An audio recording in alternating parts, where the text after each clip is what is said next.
అదే RTV app వార్తల్ని క్షణాల్లో చదివే అవకాశం ఉంటుంది. ఒక న్యూస్ పేపర్, ఒక టెలివిజన్ ఛానల్ మీ చేతుల్లో ఎప్పుడూ ఉంటాయి.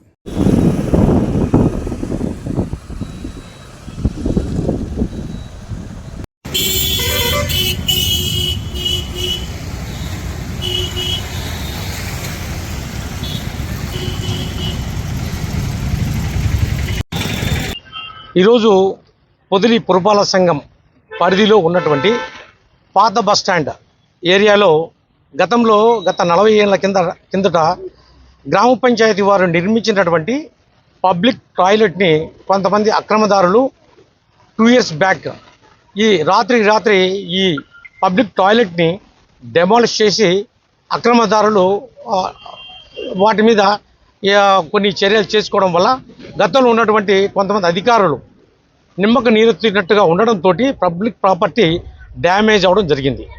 అదే ప్లేస్లోనే మళ్ళీ ఇప్పుడు మనం రెవెన్యూ రికార్డ్స్ కావచ్చు, లేకుంటే అలాగే మన పురపాలక సంఘం రికార్డ్స్ ఇవన్నీ కూడా వెరిఫై చేసినప్పుడు ఏదైతే మనకు పబ్లిక్ టాయిలెట్ గతంలో ఉన్నదో ఆ స్థలం ప్యూర్లీ మున్సిపల్ స్థలం అని రెవెన్యూ వాళ్ళు చెప్పడం జరిగింది.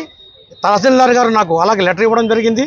అలాగే మా పొదిలి పురపాలక సంఘానికి సంబంధించిన స్ట్రీట్ మ్యాప్లు చూస్తే కూడా ఇది పొదిలి పురపాలక సంఘానికి సంబంధించినటువంటి ప్రాపర్టీ అని మనకు తెలిసిన తర్వాత దీన్ని ఎవరైతే అక్రమదారులు పడగొట్టేసి ఈ స్థలాన్ని ఆక్యుపై చేసుకోవాలని ప్రయత్నించారో వాళ్ళ మీద కేసు ఫైల్ చేయడం జరిగింది.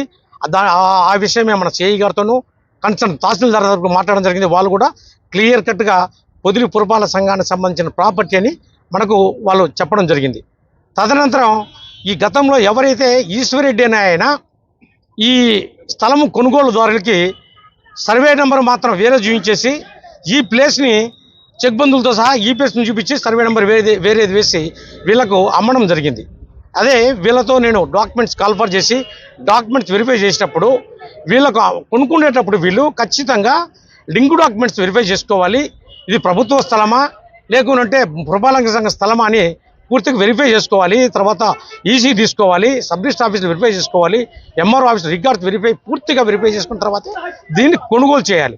అంతేగాని ఎటువంటి వెరిఫికేషన్ లేకోకుండా వీళ్ళు చెప్పిన మాటలు విని ప్రభుత్వ స్థలాన్ని కొని ఇక్కడ ఆల్రెడీ ఎగ్జిస్టింగ్లో ఉన్నటువంటి ఈ టాయిలెట్స్ కూల్చడం వల్ల ఈ పెద్ద బస్టాండ్ ఏరియాలో వచ్చేటువంటి ప్రయాణికులు కావచ్చు, మహిళలు, పాదచారులు, చిన్నపిల్లలు, వృద్ధులు వీళ్ళందరూ కూడా వాళ్ళు వాష్రూమ్కి వెళ్ళే అవకాశం లేక విపరీతమైన చెప్పాలంటే అసౌకర్యానికి గురి అవుతున్నారని చెప్పేసి నా దృష్టికి రావడం, అదే విషయం మన గౌరవ ఎమ్మెల్యే గారు కూడా నాకు ఫోన్లో ఖచ్చితంగా ఆ స్థలం మున్సిపాలిటీది కాబట్టి వికేట్ చేసి అందులో ఒక టాయిలెట్స్ నిర్మించమని చెప్పి మన ఎమ్మెల్యే గారు కూడా నాకు ఆదేశాలు ఇవ్వడం, తదనుగుణంగా నేను కూడా ఇమ్మీడియట్గా ఇది పేపర్ ప్రకటన ఇచ్చా. ఏంటి, ఈ స్థలము త్వరలోనే టాయిలెట్ నిర్మించబోతున్నాం కాబట్టి దీనికి సంబంధించిన ఎవరికైనా అబ్జెక్షన్స్ ఉంటే వాటి మీద ఇమ్మీడియట్గా పురపాలక సంఘాన్ని తెలియజేయమని చెప్పేసి పేపర్ ప్రకటన కూడా ఇచ్చా. దానికి కూడా ఎవరు రెస్పాండ్ కాలా. దాని తదనంతరమే నేను దీని మీద పూర్తిగా దృష్టి సారించి అన్ని రికార్డ్స్ వెరిఫై చేసిన తర్వాత మాత్రమే పబ్లిక్ కోసం ఈ ఎవరైతే ఇన్కన్వీనియంట్గా ఫీల్ అవుతున్నారో వాళ్ళ కోసం ఇక్కడ మళ్ళీ టాయిలెట్ నిర్మించాలనే ఉద్దేశంతో ఇక్కడ ఈరోజు టాయిలెట్ నిర్మిస్తున్నాం. కానీ కొంతమంది ఇప్పటికి కూడా కొంత మహిళలు వచ్చి మా స్థలమని వాళ్ళు ఇప్పుడు కూడా వాదించడం జరిగింది. వాళ్ళకి ఒకటే చెప్పాం, మీకు ఎవరైతే మీకు అమ్మారో అమ్మకందారుని మీరు పోయి వాడి మీద కేసు పెట్టుకోండి, లేదా అలాగే డాక్యుమెంట్స్ మీద దొంగ డాక్యుమెంట్స్ పెట్టుకొని ప్రతిసారి వచ్చి దీన్ని డిస్టర్బ్ చేయాలని చూస్తే మాత్రం మీ మీద ఆల్రెడీ కేసు ఫైల్ చేయడం జరిగింది. మరొకసారి మీ మీద కేసు ఫైల్ చేసి చట్టరీత్యా చర్యలు తీసుకుంటామని చెప్పి వాళ్ళకు గట్టిగా చెప్పడం జరిగింది. కాబట్టి దయచేసి పట్టణ ప్రజలకు కావచ్చు, లేకుంటే పెద్దలకు అందరికీ నా విన్నపం ఏంటంటే, ఒక పబ్లిక్కు సంబంధించిన ప్రాపర్టీ అన్యాక్రాంతం అవుతున్నా కానీ లేకుంటే అక్రమదారుడు ఎవడైనా కానీ చొరబడి ఆ ప్రాపర్టీని తీసుకునేటప్పుడు పబ్లిక్ ఇమ్మీడియట్గా రియాక్ట్ అవ్వాలి. ఎందుకంటే ఈ ప్రాపర్టీ పబ్లిక్ ప్రాపర్టీ. ఒక పొదిలి పురపాలక సంఘం కమిషనరు లేకుంటే తహసీల్దారు లేకుంటే సిఐ గారు దీన్ని కాపాడడానికి మా సాయశక్తులు కృషి చేస్తాం. కానీ పబ్లిక్ నుంచి కూడా దీని మీద కంపల్సరీగా రియాక్షన్ అనేది ఉండాలి, బాధ్యత కంపల్సరీగా తీసుకోవాలి. అక్రమార్కులు ఎంత కానీ వాడిని వదిలిపెట్టే ముచ్చటైతే లేదు. వాడు ఎంత ప్రెజర్ పెట్టినా వాని మీద వాడిని ఎక్కడున్నా కానీ వాడిని వదిలిపెట్టాం, చర్యలు తీసుకుంటాం. అవసరమైతే కేసు ఫైల్ చేసి వాడిని అరెస్ట్ చేయడం కూడా జరుగుతుంది. ఈ విషయం మహిళలు కూడా చెప్పాను.